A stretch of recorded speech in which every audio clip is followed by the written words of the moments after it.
Alpaca Pals, like many, my job went fully remote in 2020, and it's remained that way. Earlier this year, I decided to take advantage of my ability to work from anywhere. I packed up and I went to Puerto Vallarta, Mexico. I spent 10 glorious days there, balancing work with exploring the city, eating, hiking, swimming, and just hanging out. It was a new approach to travel that I hadn't experienced before, and I really liked it. My decision to work from another city is not unique. In the last 2 years, we've seen a massive pandemic-driven shift toward remote work. For lots of people, this has meant that they are suddenly able to work from anywhere. We are seeing traditional notions of work evolving as more and more folks take the leap and become location independent. According to data from MBO Partners, in 2019, there were 7.3 million Americans who identified as digital nomads. But between 2019 and 2020, this figure rose by a staggering 49% to 10.9 million. Then, in 2021, the number of American digital nomads surged up to 15.5 million people. So what does this huge embrace of digital nomadism mean for travel? Like any community, there are, like literally any group of human beings, there are going to be nice people and they're going to be jerks, and there's going to be everything in between. You know, I've drunk the Kool-Aid, and I think that for the most part, nomads are pretty awesome people. This is Alpaca My Bags, the responsible travel podcast, here to help you travel in a way that's better for you and for the planet. I'm Erin Hines, travel writer, accompanied as always by my producer, Katie Lohr. Today, we're talking about all things digital nomadism with travel couple and writers Brent and Michael.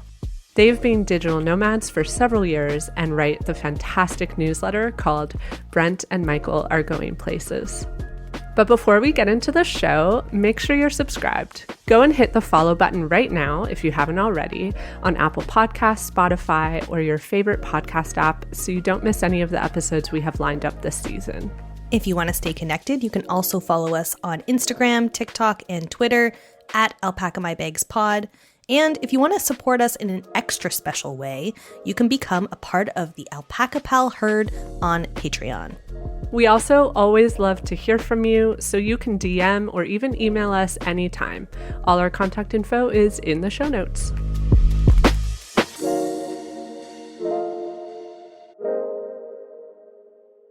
So, Katie, have you ever tried working remotely?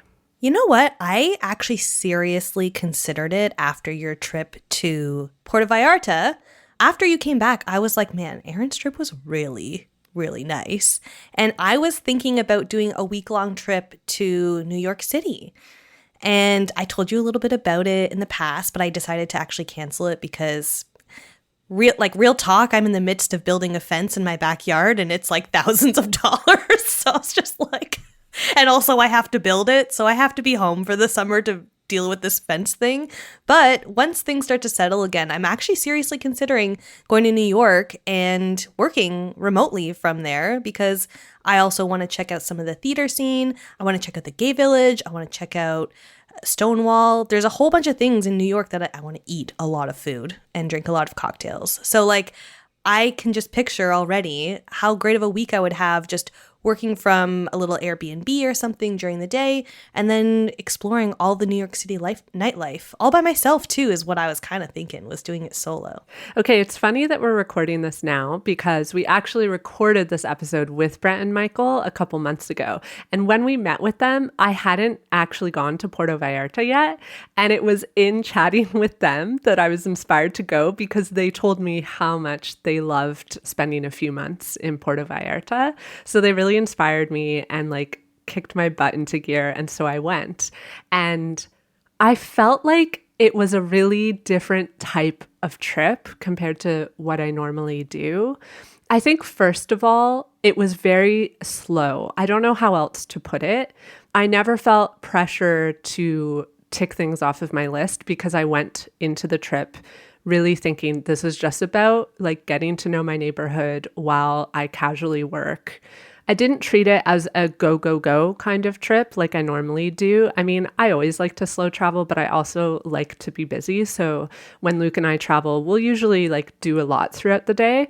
But on this trip, I just had a very like slow day. I would work early in the morning, stop working around 3, and I never really had a plan. I would just go out and wander through the neighborhoods, eat some tacos, go to the beach. I just never had a plan, and it was really nice. And 10 days there was the perfect amount of time for me because I felt like I really got to know Puerto Vallarta, and I didn't put pressure on myself to do a lot of like the day trips and stuff. I really wanted to just focus on Puerto Vallarta, and I was able to really do that, which was nice.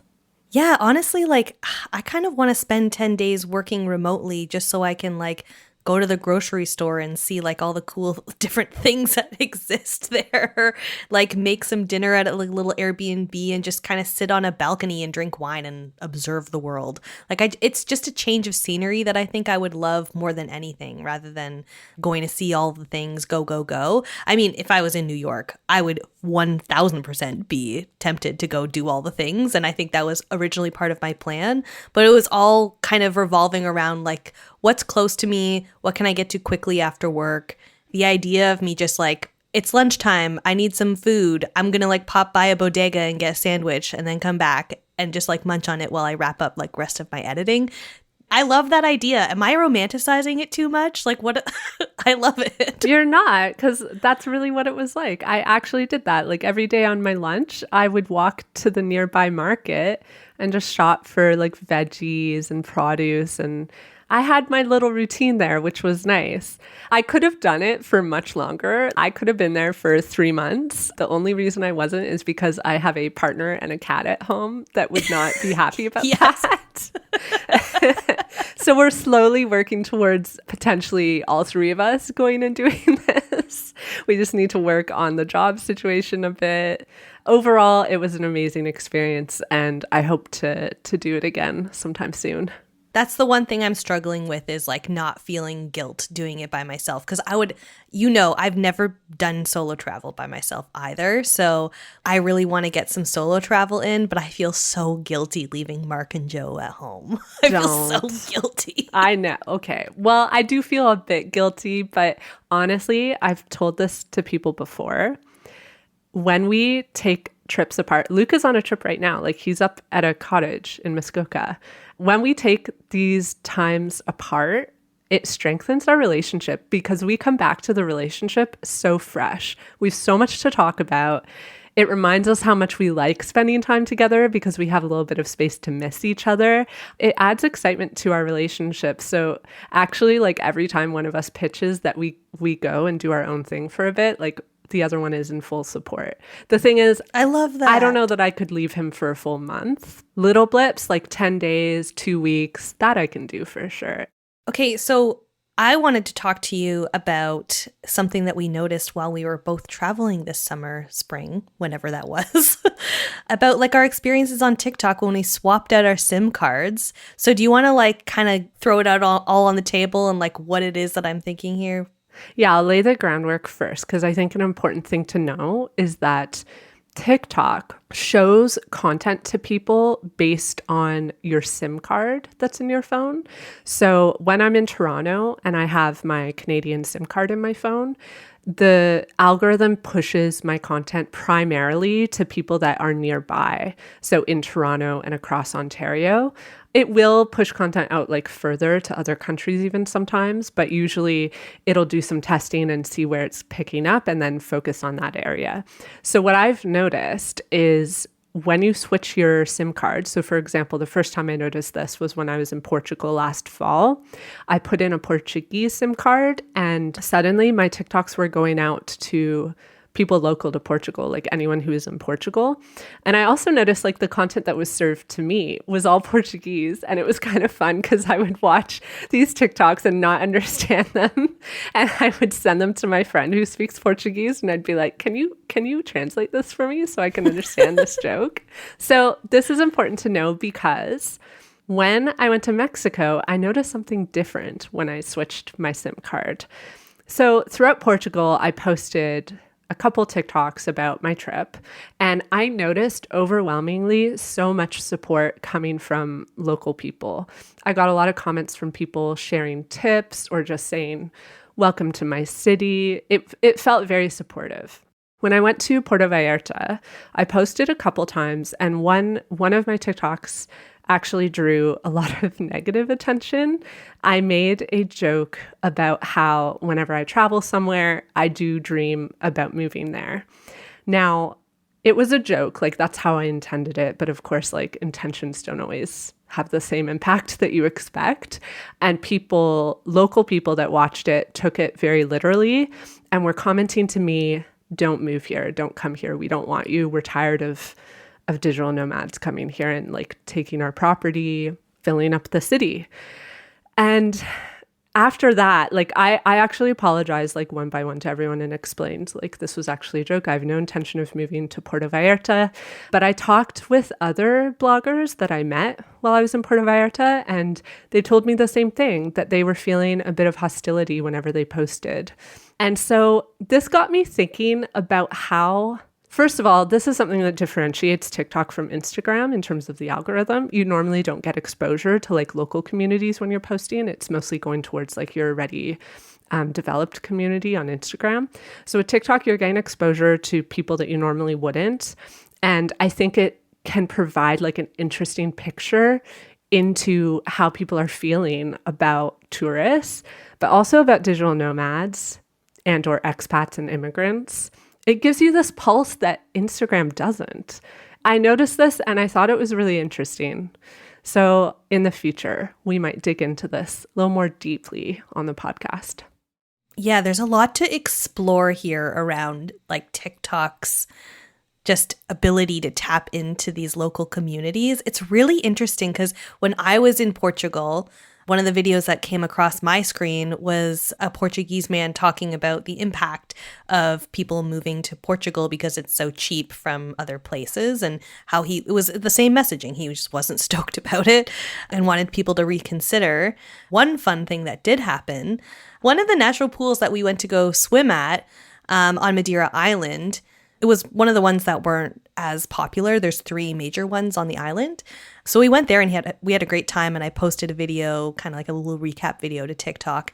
And a whole bunch of Portuguese people were commenting on it, being like, "Where is this?" And I know they were Portuguese because they were commenting in Portuguese, and I had to translate it and be like, "Oh, they're all asking like where this is." So it was kind of cool connecting with locals and just kind of telling them about little hidden gems that they didn't know about that I was finding. And I was like, "Ooh, am I Portuguese now?" Like, but yeah, TikTok is so cool that way. And I love it for that reason, that it can just tap into so many communities in such a unique way that, like you and I have talked about many times before, Instagram just can't. Well, should we get into this episode with Brent and Michael, because they are both amazing and this conversation is also amazing? Yes, I'm so excited to share this convo with you, Alpaca Pals. Let's do it.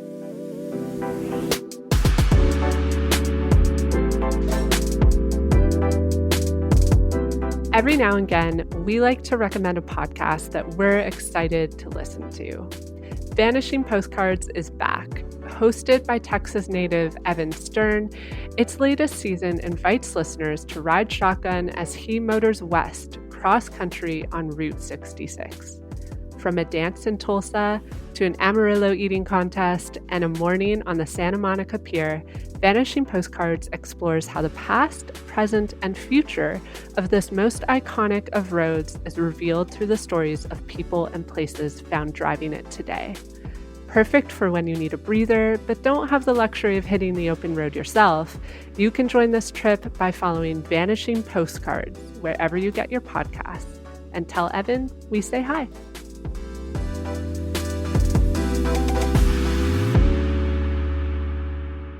So welcome to Alpaca My Bags, Michael and Brent.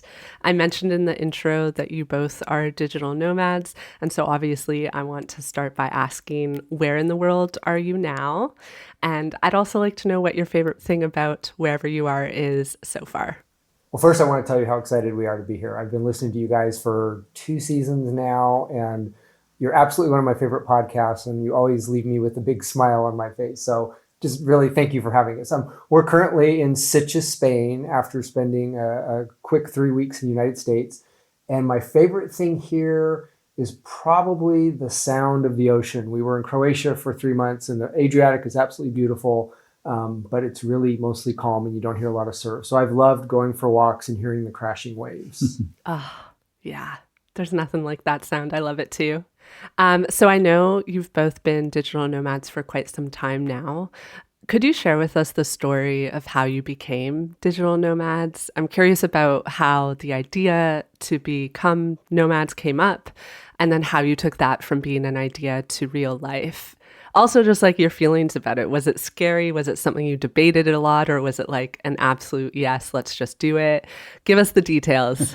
Well, the short story is it was the night of the election in 2016. We were at an election party expecting Hillary Clinton to be president. And early on in the evening, it became clear that Trump was going to be elected. And so it was not a very fun party. We left early. Everybody left early. We were at a very morbid, depressing drive home. And I turned to Michael and I said, let's sell the house and move the country. I don't like the direction this country is going. Let's leave. And Michael thought for a couple of seconds and said, okay. And then within 2 months, we had sold the house, and then we had... I want to emphasize the story about Donald Trump, that drive home, is literally true. That is not dressed up for a fun story to tell. We were in the car feeling suicidal. He looked at me and said, let's leave the country. So that is the genesis of it. But what's sort of funny is that when we decided to do this, we'd never heard the term digital nomads. We didn't really know what we were doing. We were just going to go and live abroad. And at one point during that year, I was reading the Sunday New York Times. I was reading this article about digital nomads. And as I was reading this description, I was thinking, they're talking about this thing called co-living and how these people live. And I'm thinking, this sounds like what we want to do. So we started researching digital nomads and co-living. I think our friends thought we were all blowing off steam when we said we were going to do this. And then 6 weeks later, the house was sold. And a year later, we were on the road.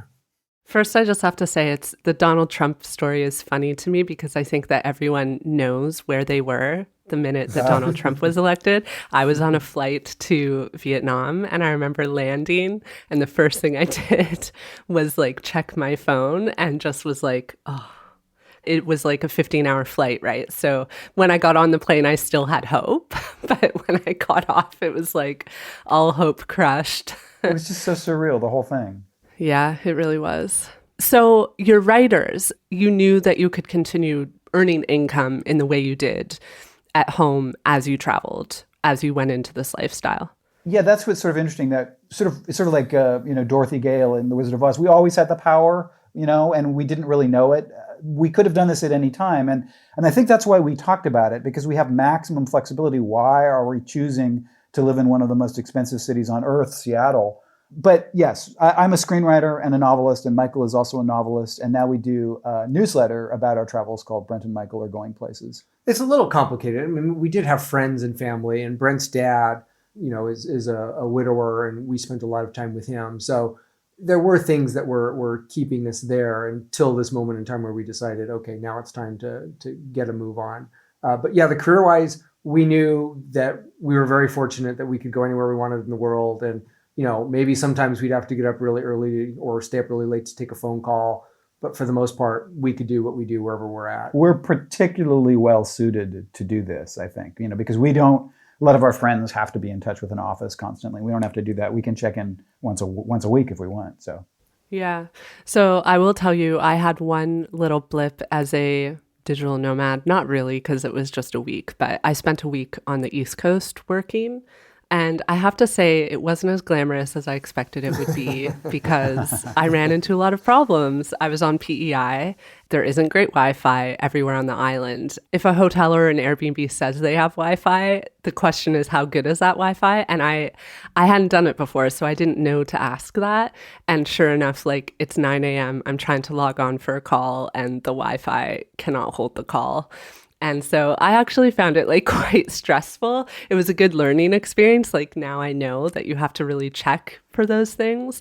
But I think working a job, a corporate job like what I have as a digital nomad, wouldn't be quite as easy because like my day is very structured according to like the needs of the company, which doesn't lend itself quite as well to like living somewhere else. But I'm sure I could sort it out like if I actually did it long term. But from that little experience, I was pretty stressed out. The time zones are weird. I do a lot of pitch meetings, but I do them in the evening typically. And, so I sort of stress about it all day, and I'm not necessarily, I've worked all day, and so I'm kind of exhausted. And yeah, there are absolute challenges. And of course, there are also great benefits. At this point, we would certainly not trade it. And so how do you decide where you'll go? Are there criteria that you think about? And I also need to know, do you ever disagree about what place you want to go next? Is it ever a discussion to decide? Oh, yes. Oh, it's never that. How we decide. So our first year, I was really uptight about it, and I planned everything out in advance. And after the first stop, everything fell apart. And that sort of forced us to become more adaptable at that point. In the first year, we were sort of looking for co-living and digital nomad places that we really, we needed to go there so we could have something we felt comfortable with. But then after that first year, something surprising happened, a couple of surprising things. The first one is that we started to develop a network of digital nomad friends, and we sort of formed this community. And then we also started learning about these other places we'd never heard of before that were interesting places to be digital nomads that your regular tourist might not hear of. So it became this combination of, this sounds really interesting, like an island in Koh Lanta or in Thailand, or a place in Vietnam, but then also our friends were going there. It sort of is a constant state of flux. I said I had a vision before we did it, and part of the vision was right, but part of the vision was wrong. I sort of thought, we would be living in Paris and Rome and London, and we've lived in those cities, and it's like, I don't really want to live in a big city. A, it's a city and it's expensive and it's busy, and B, sometimes things are even more spectacular when they're not famous. Sometimes famous things are legitimately spectacular. But sometimes they're not, and sometimes there is something just as spectacular that isn't famous. Also a lot easier to get to know the locals because they're not jaded. They're actually really excited to meet us, and oftentimes they're confused as to why we're living in their community. I'm actually the fussy one in the relationship. I'm high stress, I'm high maintenance. But Michael has a very narrow temperature parameter. He doesn't like things too cold, he doesn't like things too hot. So that's a factor. Unless I'm taking pictures, then I'll suffer anything. We try to follow the spring or the summer. So all these things, friends, things we've read, things we've heard about, a lot of word of mouth. It's typically word of mouth. Somebody has been someplace. In terms of disagreement, we have both come to a point where the whole world seems interesting. Everything seems like it's going to be interesting. And so we're kind of intrepid and willing to kind of go anywhere. And if he's more excited about a place, I'm like, okay, that's fine. The only thing we ever disagree on a little bit is the length of time. I tend to want to move a bit more quickly. Like after a month, I'm starting to get itchy feet. After 2 months, I can potentially be driving him crazy. And I'm a true slow mad. I like the idea of being somewhere for 2 to 3 months. If it's a place that we like, if we really are, rocking the vibe. But that works out because sometimes for different reasons, we need to travel a little more quickly. So we will hit 4 places in 2 months. And then I know he's getting a little tired. I'll be like, sure, absolutely. We're going to go to Croatia. We're going to park it for 3 months and we will just stay there. We're in a relationship. We are good to each other and compromise. Generally, we live places between 1 and 3 months, and then we stop somewhere in between, like we'll stop in Budapest or someplace that might be more touristy, and we'll stay there for a week or 2. Yeah. Oh, that's a good system. I like that. So you do take time to be like quote unquote tourists in certain spots. Oh, sure. Yeah. Oh, sure. Yeah. But then we also are able to sort of relax and get to know a place, and it becomes home, and then we can get work done. We can really focus on our work. I love the term slow mad. I don't think I've ever heard it before. It's such a great description. We thought we had made it up, but it turns out it pre-existed our coining the term. Darn it. I also just love hearing the dynamics and relationships of how people travel together. My partner literally last night was laughing because he was like, I don't think I've ever chosen where we travel to. Usually what happens is I will constantly be pitching things and then like eventually he'll say yes. Digital nomadism is on the rise, and as a result, countries all over the world are introducing digital nomad visas. But did you know that many new digital nomad visas require you to buy health insurance? That's right. And actually, some destinations require proof that you have travel insurance, even for a brief trip. But let's be real. Travel insurance is something you should be investing in regardless of if it's required. That's why I always get World Nomads travel insurance. Whether you're staying in a country for a few days or a few months, it's important to remember that some countries' medical systems are fragile and have limited services and capability. Having insurance like World Nomads helps ensure that you don't become a burden on the local people and economy if you end up needing medical help. World Nomads has simple and flexible benefits that include trip cancellation, emergency medical expense, baggage cover, and more. Buy cover for your trip anytime, anywhere, while at home or already on the road. Benefits limits, conditions, and exclusions apply. Be sure to read your policy wording. Learn more and get a quote at worldnomads.com. The link is in our show notes.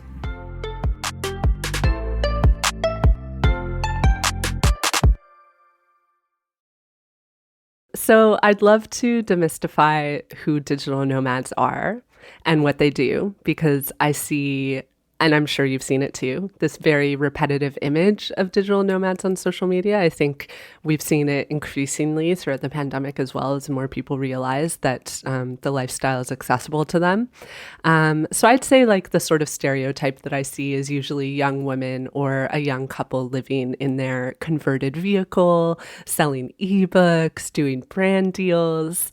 So could you describe the nuance of who digital nomads are? It's also not accurate to those people because we've met a lot of those influencers and they talk frankly about their lives to us. And it's not at all what you would see on Instagram. So it's not even true for these people.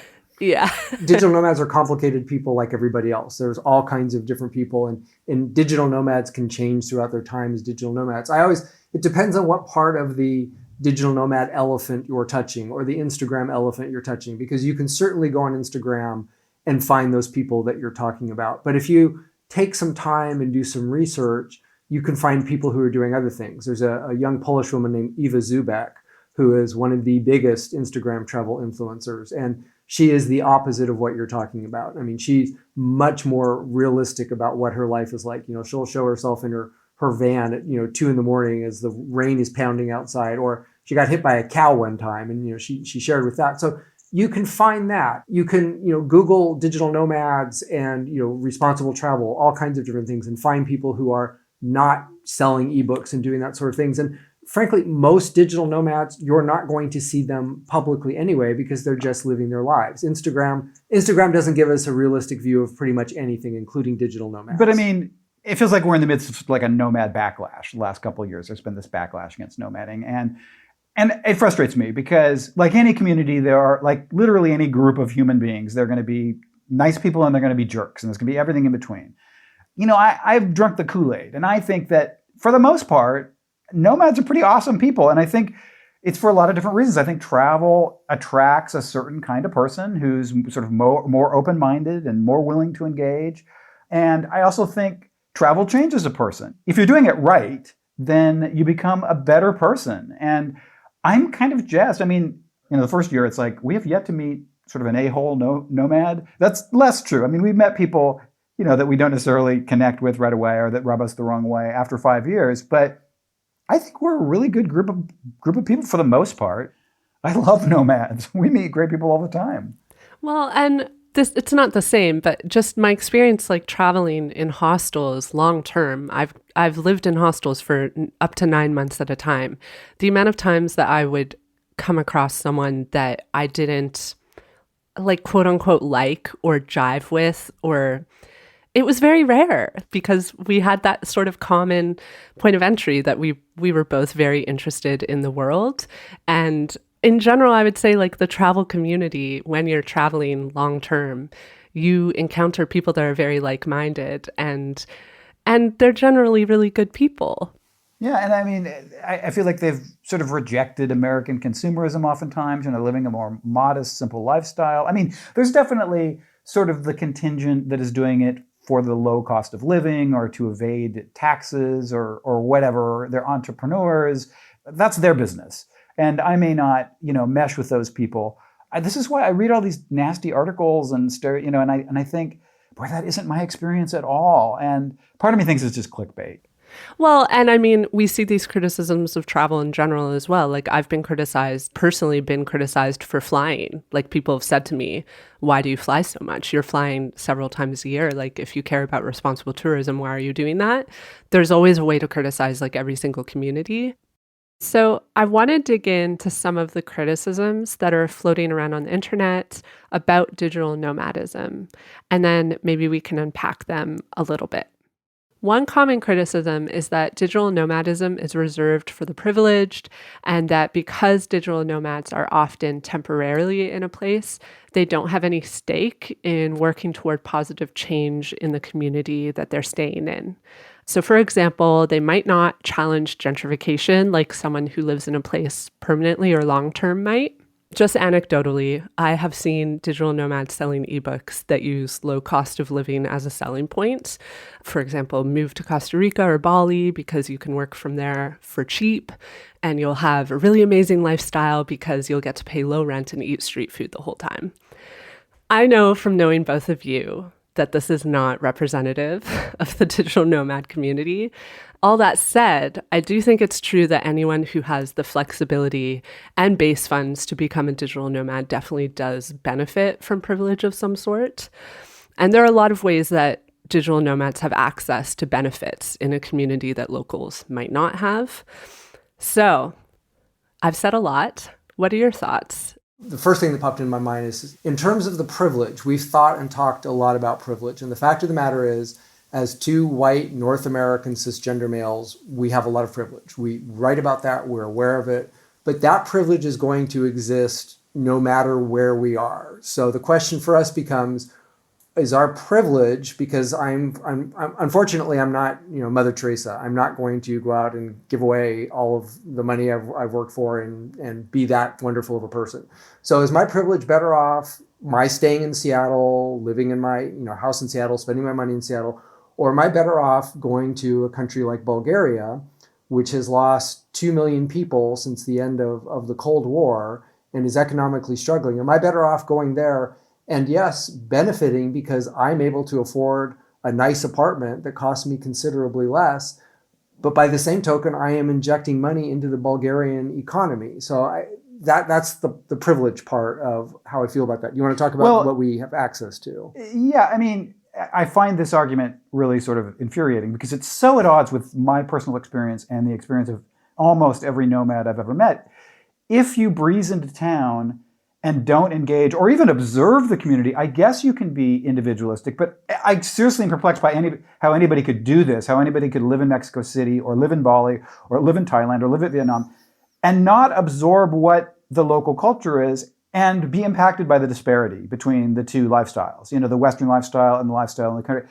And then for me and for every nomad I've ever met, these abstract issues of economic inequality and disparity become real in a way that, oh my gosh, this person that is my friend, the world is so unjust. And I knew that on some intellectual level, but now I know it on a practical level. This person that's so awesome and so talented and so smart has access to so much less of the world than I do.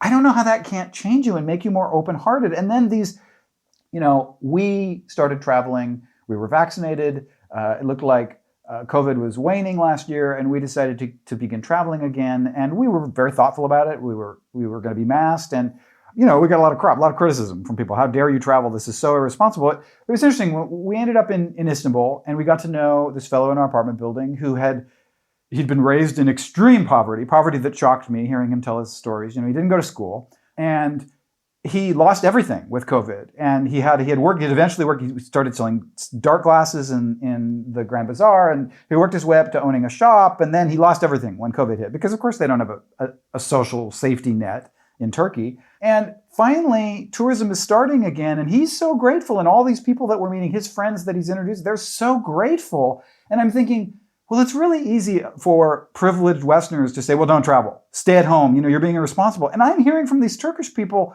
my life was destroyed. Please come. Because if you don't come, I'm literally not going to be able to eat. I'm getting a little heated because I have met so many, in Mexico, and it's a day economy where if people do not work that day, they do not eat that night. Families do not eat that night. I don't know, we could have been locked down in the United States, but I felt really good that we were in Puerto Vallarta and we were able to shop from local merchants and do takeaway from local restaurants. And we donated, we gave our stimulus to the local food bank when we got the stimulus. And I felt like for me, that was the right thing to do. The issue is complicated. I acknowledge all of these issues that you're talking about. But nomads, we do talk about these issues. Well, even pre-COVID, I reject the idea that nomads, digital nomads across the board don't care anything about their community. That's very frustrating. I can't speak for all nomads, but for us and most of the people we know, when we lived in Italy, we lived in a town called Matera down in southern Italy, and we spoke to the first gay rights group that had formed, that were a gay couple, and shared our story with them because when I heard, sort of what their life was like, I cared and I wanted to do what we could with our platform and our privilege to share with them and not inspire them, but to tell them our story so that they could think about it and take what they could from it. Same thing in Georgia. We lived in Tbilisi for 3 months and we got to know Yorgi Tabagari, who is the leading gay rights activist there. And again, we used our little platform to write about the issues of Georgia backsliding on gay rights and how they've been treating their LGBTQ population. And we've continued to follow that as we go along. And even it trickles down to little things like in Thailand, every Sunday there would be a beach cleanup that Westerners would go and participate in, as they should. They're there contributing to the trash problem. So I mean, nomading is not, we're not doing this out of altruism. We love it. And we benefit massively from it. We have Western salaries and we're often living in countries with a lower standard of living. And there's a massive benefit to us and there's massive privilege.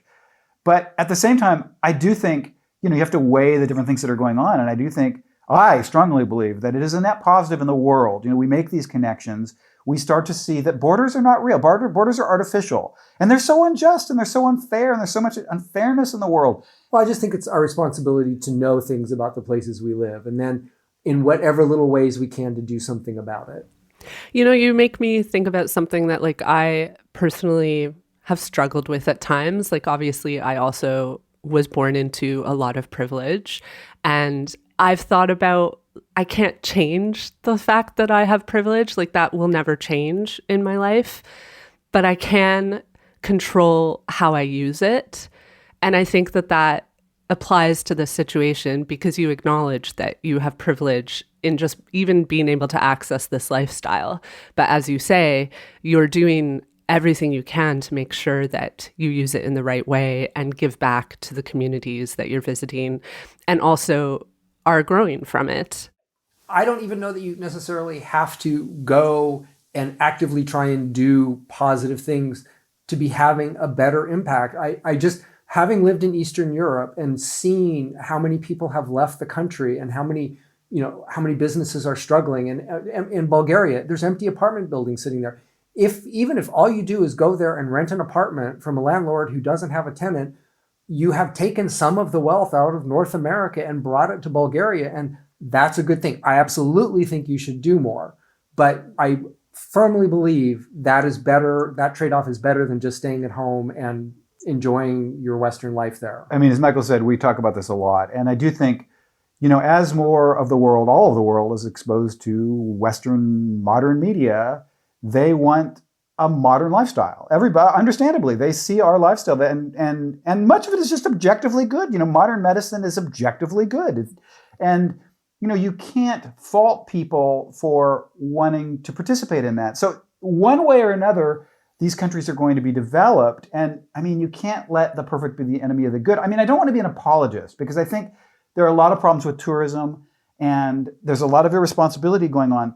But I do think of all of the choices, in many cases, I think tourism is the least bad option, because if it wasn't tourism, it's going to be some conglomerate from China coming in and vacuuming up the local seafood resource or whatever, or mowing down the mangrove swamp or whatever. And I personally feel very comfortable because I've had this conversation with so many people throughout the world and they want us to come. And they're sad or frustrated or when we don't come. And I know that's the legacy of colonialism and inequality and exploitation and all of that. But I really do believe that of all of the options, travel is maybe the least bad one in many cases. So one question I have then, I think this is as sort of like follow-up criticism that I've seen often. What about like when you're going to communities where, like, I'll use Toronto as an example. People in Toronto are upset about Airbnb and people like renting out their apartments that way and condos that way because it's really been a player in driving up cost of living, like cost of rent in the city. And I've seen this echoed, like, especially throughout European cities, like Barcelona, for example, I know for sure, like, is a city where people are very frustrated. And this isn't just digital nomadism, but like tourism in general has driven up cost of living. So do you think, like, as digital nomads, choosing where, like what city you decide to go to, some cities might have more impact than others because, like you say, like in Bulgaria, there's lots of vacancy and like people can actually benefit from you renting the apartment, whereas in Barcelona, it might not be the case because there's not enough housing? It's messy. I mean, I acknowledge, you know, because I've heard these horror stories too, and I've seen them. And places that used to be, you know, old town that used to be lived in by local people, now they're all Airbnb, and it is messy. But I think, you know, and I do think it's important we try to seek out individual owners and not like conglomerates in the places we travel to. I mean, I guess all I can say is that it's messy, but it is ultimately, there is hopefully money being injected into the local economy, which is good for everybody. Well, and we were talking about Venice earlier and how Venice has been overrun. And I do think we personally both seek out and now try and write about the out of the way places that people are not necessarily going to, because the fact of the matter is, you know, there are, 8 billion people on this planet now, and a lot of them are going to want to travel. So this problem is with us. You know, digital nomads are a drop in the bucket compared to, you know, the vast majority of people traveling. We do need to be aware, and we do need to talk about them. In a way, we're early adapters too, in that I think nomads are more likely to go to places where people haven't gone before, and then we can call attention to these places in a good way and bring in tourist dollars. You know, it's an ecosystem. I think that's a healthy part of the ecosystem. You know, when things do get too bad in Barcelona, well, maybe you can go to this other lesser known place in Spain, or this lesser known country, or someplace in Africa, or someplace in Eastern Europe. Even to follow up, like on my own point, I do think that placing blame on individuals isn't always fair, because in situations like this, like in Toronto, for example, much of the blame is on the local government, not so much like individuals who are deciding to rent out an Airbnb. It's not fair to place blame on them when in reality, the government should be intervening when it comes to housing and when housing is reaching a breaking point. So yeah, just wanted to bring it up because that's a really common argument that I see people making.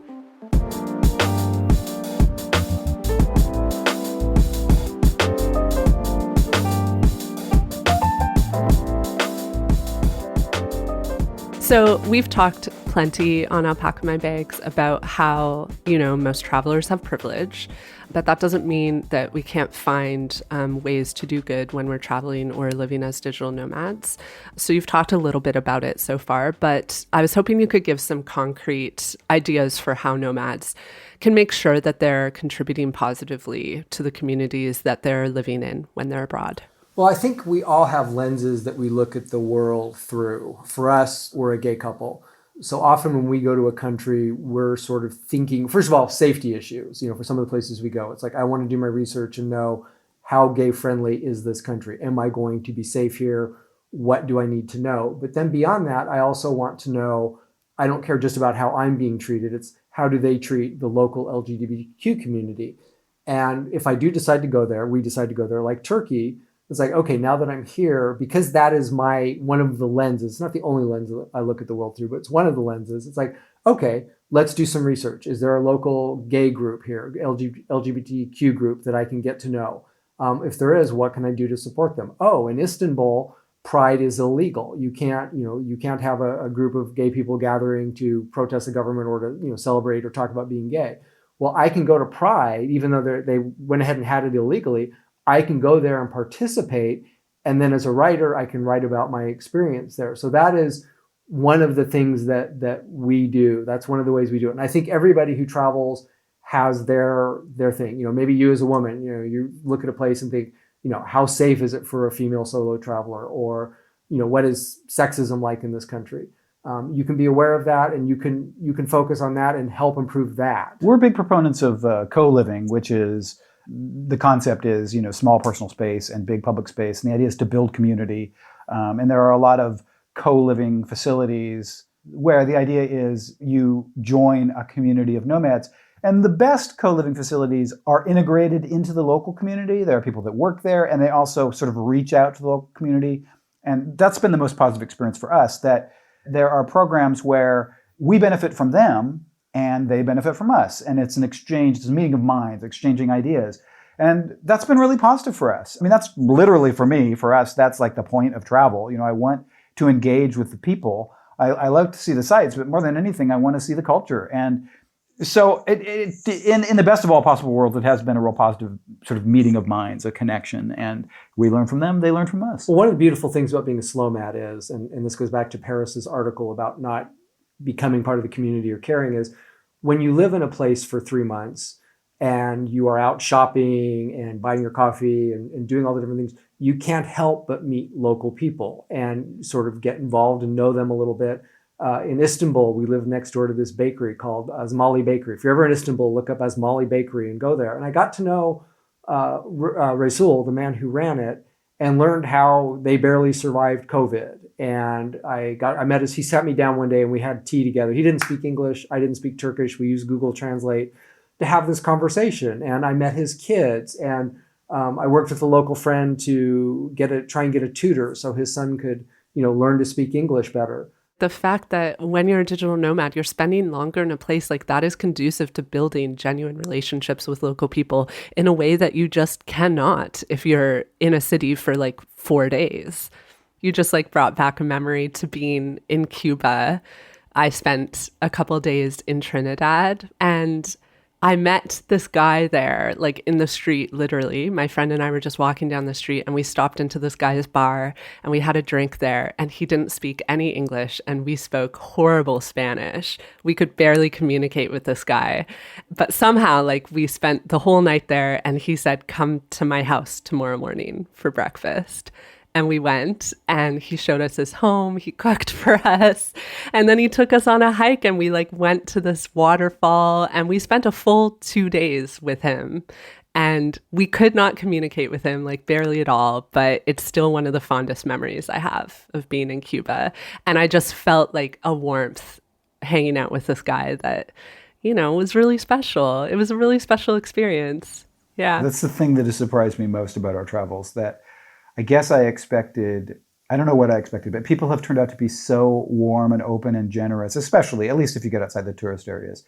People are so hungry for connection. Michael is a historical novelist, and in one of his novels, which is set, in 5000 BC, there are different sort of tribes around this area, and it's the merchants, what do you call them? Traders. The traders that move between the cities, and they sort of bring information. And in the best of all possible worlds, I feel like nomading is a little bit like that. We're the bloodstream of the world, that we travel to these different communities and we touch them and they touch us, and then we move on and we can say to other people, whether in person or online, we can explain what touched us, what moved us, what we saw. And I think that's a beautiful thing. If you're doing it right, from my point of view, that it's a net positive. The world needs more connection, not less connection. We need to understand each other. We need to be thoughtful and listen to each other. For me, that's what nomading is. I think digital nomads are able to do that better than a regular tourist. Yeah. I can even say I haven't been a digital nomad proper, but I have done very long stretches of travel where I'm traveling for up to 9 months at a time. And I've talked with friends about this because I have friends who say to me, "Oh, I would really love to experience that, traveling long term rather than doing a 2-week jaunt to a country." And I always say the thing that I find is really special about long-term travel is that you aren't governed by a schedule in the same way. When my partner and I were traveling through India, we would just wake up every day and think what do we want to do today? Do we want to stay in this city another day? Do we want to go somewhere else? Do we want to sit in this cafe and chat with these people all day long? You just have a sort of freedom that doesn't exist when you have a defined period of time to be in a place. And it's really amazing. I hope that's something everyone experiences at some point in their life. There's also this weird phenomenon. I guess I thought the first time you encounter a place or a person, it's unfamiliar and it's strange. The second time you encounter it, it is familiar because you've been here once before. And then the third time, it almost feels like home. It only takes 3 encounters with a person to feel suddenly they're a friend. The first time you meet a person for dinner, the third time, they're a friend. And the third time we walk around a community, it starts to feel like home. And at the end of the second week, then it's like, oh, this is our home. And now the process is sort of hastened because we've done it so many times. But within 2 or 3 weeks, Michael does our shopping, and he'll go to the fruit and veg person. And the first time, are they a tourist, whatever. Second time, they're familiar. Third time, Michael has got a best friend, and they're volunteering the best produce and throwing in, free fruit that we've never tried before. And it's just, people are so hungry for connection. And I think, honestly, this is even more true. I think America has real problems with community. But outside of America, I think people are way more eager to engage because communities are healthier a lot. Even if they may be financially poorer, but they feel so much healthier to me because people are more likely to engage on a personal level. They're not all based on cars and automobiles. They're much more pedestrian. People are collectively minded, I find, yes. in a way that is not the case in America, from my experience at least. Absolutely true. So to wrap up, do you ever feel homesick? Do you ever think we would like to go back to Seattle? And then I want to ask you about your thoughts on a point I brought up about Nomadic Matt in the previous season. I'll just recap it. So last season, I brought up in an intro to one of the episodes that Nomadic Matt, who has a whole site built around his nomadic lifestyle, announced that he had decided to settle down. He was really feeling that he was ready to have a home base and a routine. I know you had some thoughts on this because we chatted about it in an email. So share with us your thoughts. And also, do you ever feel homesick? Do you ever think we want to go back to that home life again? What do you think the future will look like for you as digital nomads? Well, to answer the first part about Nomadic Matt settling down and our view of that, I think our age comes into play here because, Nomadic Matt, he's in his 30s. I think he's in his 30s. He'd been traveling, most of his 20s.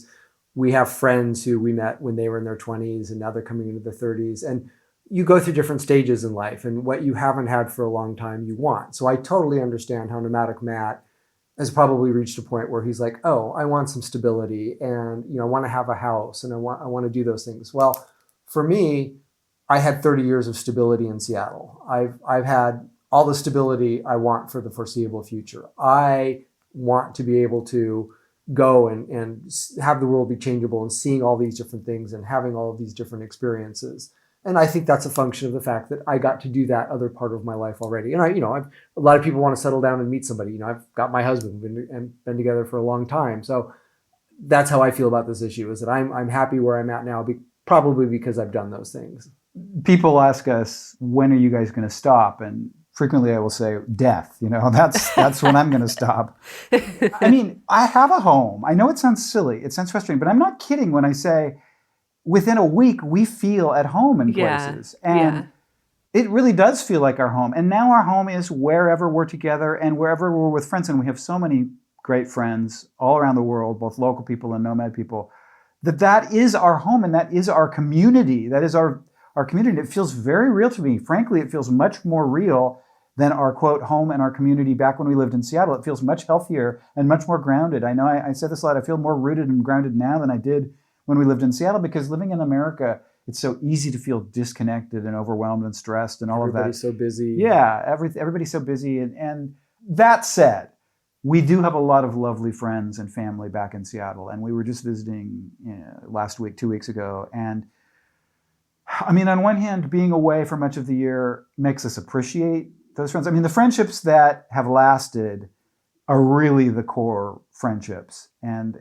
so I think we appreciate them more. We try to stay in touch, but it's hard, and we breeze into town once or twice a year and sort of expect them to throw everything aside so that they can make time for us. I feel bad about that. But, life is choices. You open one door and you have to close another door. But homesick, no, because I'm so used to this life now and I so love it that I don't ever feel homesick. I wish I could have everything, like every human being ever. I want it all. But you can't have it all, so I'll take as much as I can possibly get.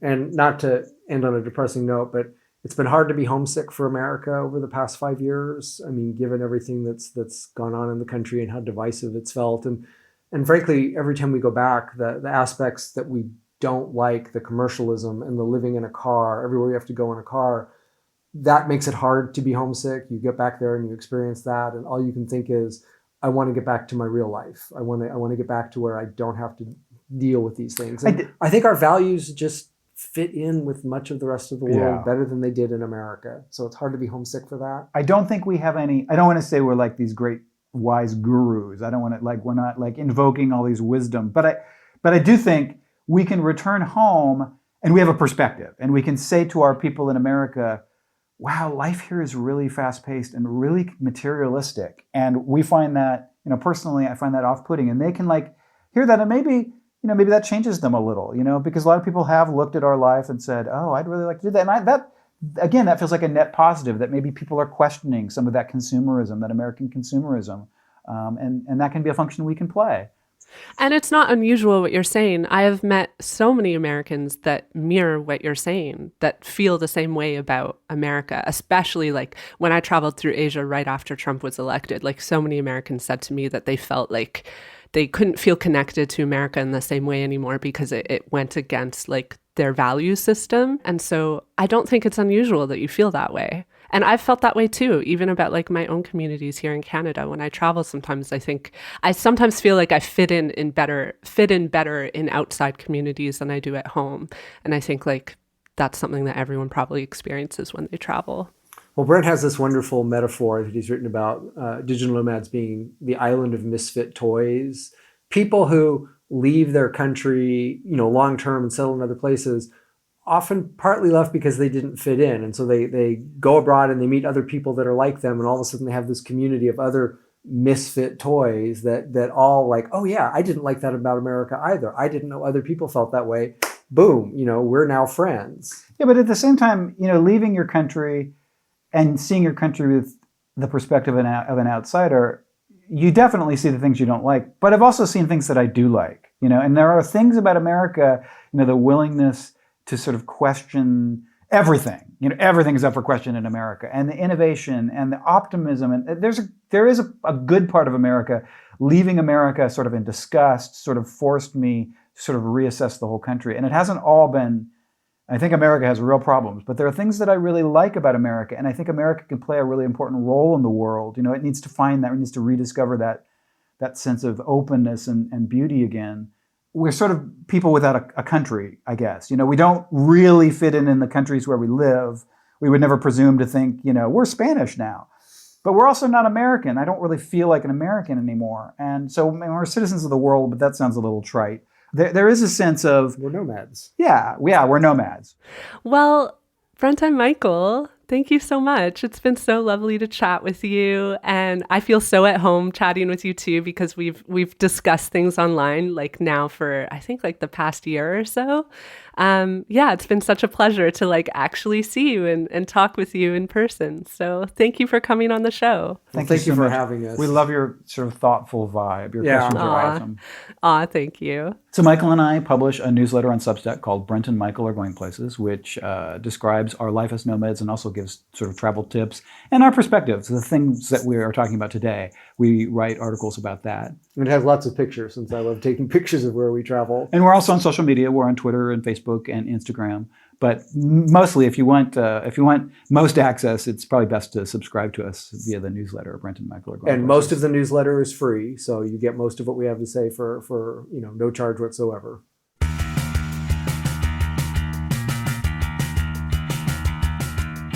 Thanks for listening to the show. If you enjoyed this episode, don't forget to share it with a fellow traveler. Make sure you're following us on your favorite podcast app, and if you're feeling extra generous, you can leave us a 5-star review or support us on Patreon. Alpaca My Bags is written and hosted by me, Erin Hines, and it's produced and edited by Katie Lohr in Canada's Toronto area. If you want to reach out to us, check the show notes for all the info you need. I'll see you in 2 weeks, but in the meantime, I hope you get to alpaca your bags safely and soon.